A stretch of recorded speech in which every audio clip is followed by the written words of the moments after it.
Os São Paulinos dizem que eu converso com o Raí, de quem o Sócrates é irmão. Os corintianos dizem que não, eu estou conversando com o irmão do Sócrates. Eu prefiro dizer que eu estou conversando com o filho da dona Guió e do seu Raimundo, eu estou conversando com o irmão do Sócrates e de quem o Sócrates é irmão, foi irmão. Esse Sócrates aqui, ó, não sei se você sabe, o Raí, eu tenho o Dr. Sócrates na minha mesa de trabalho. Eu converso com ele todo santo dia. Esse Dr. Sócrates da democracia corintiana. E eu agora vou botar para fazer uma pergunta para você, alguém que eu espero te faça uma pergunta sobre futebol, embora não acredite muito nisso. Você vai responder ao secretário-geral do Sindicato dos Metalúrgicos do ABC, um São Paulino de 4 costados, Moisés Seleges. Raí, me chamo Moisés Seleges, sou trabalhador na Mercedes-Benz e diretor dos Sindicatos Metalúrgicos do ABC. Primeiro, saudar pelo título de São Paulo, uma alegria para nós tricolores. Você percebeu que eu sou tricolor, né? Eu gostaria de fazer duas perguntas. Uma imagem que me marcou muito foi a questão da abertura da Copa do Mundo aqui no Brasil. Quando você olhava para a arquibancada lá no estado do Corinthians, só se via branco. Tem um processo de embranquecimento no futebol, seja em relação aos jogadores, seja em relação a quem vai, a quem frequenta os estádios de futebol brasileiro. Eu me lembro da época no Maracanã, onde tinha geral e se viam personagens incríveis ali. Hoje não se vê mais. Futebol é muito caro, difícil acesso para os mais pobres. E um outro tema é em relação ao Botafogo do Rio, que está passando um problema financeiro dramático. E eu ouvi dizer que tem alguns fundos querendo comprar o Botafogo do Rio de Janeiro. Qual é a saída? É o clube empresa? Eu gostaria que você opinasse também sobre esse tema e para finalizar a questão da liga que foi tentado criar na Europa. Qual o objetivo desses caras aí? É só ganhar dinheiro? Um grande abraço, saudações tricolores. Valeu. Saudação tricolores. Moisés, né, Juca? Isso.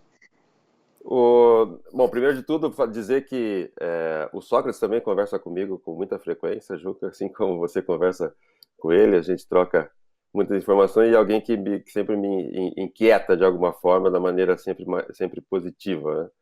Assim como você o conheceu. E o seu Raimundo e a dona Guiomar, que foi a origem de tudo isso, né? Você acha que essa inquietação e essa busca, né, de um mundo melhor vem de quem vem da nossa origem.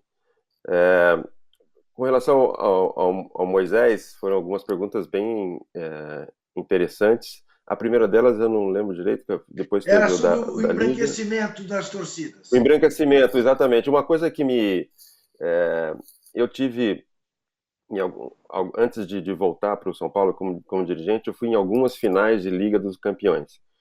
E é um dos espetáculos mais bem organizados, sem dúvida nenhuma, né? A Liga dos Campeões da Europa virou um sinônimo de bem-sucedido, de super gestão, organização, sucesso econômico, em todos os aspectos. Mas todas as finais que eu fui, sempre eu senti uma coisa: faltava a verdade do futebol, a essência do futebol, né? Você via numa final de Liga dos Campeões, você tem quase que os dois lados centrais do estádio, pessoas ligadas a patrocinadores, convidados e que vêm às vezes de outros países, diferentes daqueles que estão jogando, e atrás dos gols é que se mantém uma torcida mais fiel, obviamente também que sempre com um preço do ingresso muito, muito caro. Concordo plenamente, eu acho que é um problema mesmo para um campeonato tão bem sucedido como a Liga dos Campeões. A Copa do Mundo reflete isso, e eu acho que é isso que também se reflete na outra pergunta dele, né? Qual é a solução? Eu fiz alguns estudos e tal antes de voltar para o São Paulo, e tem alguns modelos, né? A gente vê, óbvio que no mundo, né, capitalista, essencialmente, que a gente vive, você precisa de recursos para ter grandes equipes e fazer com que o espetáculo, o grande espetáculo, que é o que a arte, que a torcida gosta, que o torcedor gosta de todas as classes sociais. Mas você tem alguns modelos, como em Portugal, mas principalmente na Alemanha, por exemplo, onde você deixa espaço para a entrada de investidores, mas você mantém mais de 50% na mão dos associados, do clube.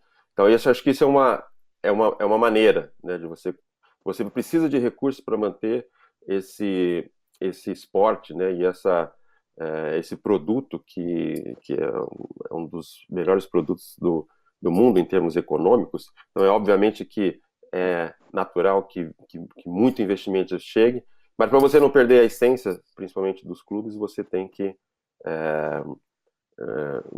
colocar algumas regras. Eu acho que alguns países conseguiram isso, né? E a Superliga, como ele diz, é um reflexo dessa perda de identidade, né?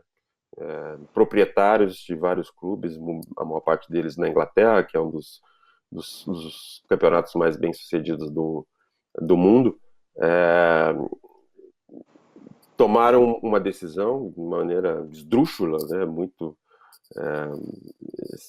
até de maneira que surpreende de tanta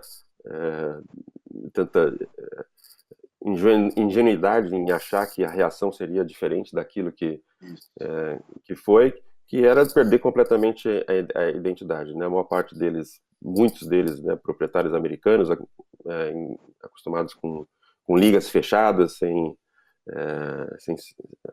decência, isso não é a essência do esporte. Então, eu acho que isso, de alguma forma, a reação da torcida faz com que a gente guarde ainda alguma esperança, que a gente acha esse meio termo, né, que os clubes brasileiros precisam, né, de investidores para concorrer. Quando a gente tem que pensar em Brasil, o futebol brasileiro tem que pensar nos concorrentes globais, até porque a gente tem que ser um ator importante nesse mercado, por tudo que a gente representa, mas, de alguma forma, achar a nossa fórmula, assim como os alemães acharam, ou os portugueses tentam achar, de manter a essência do clube, a história do clube e a tradição.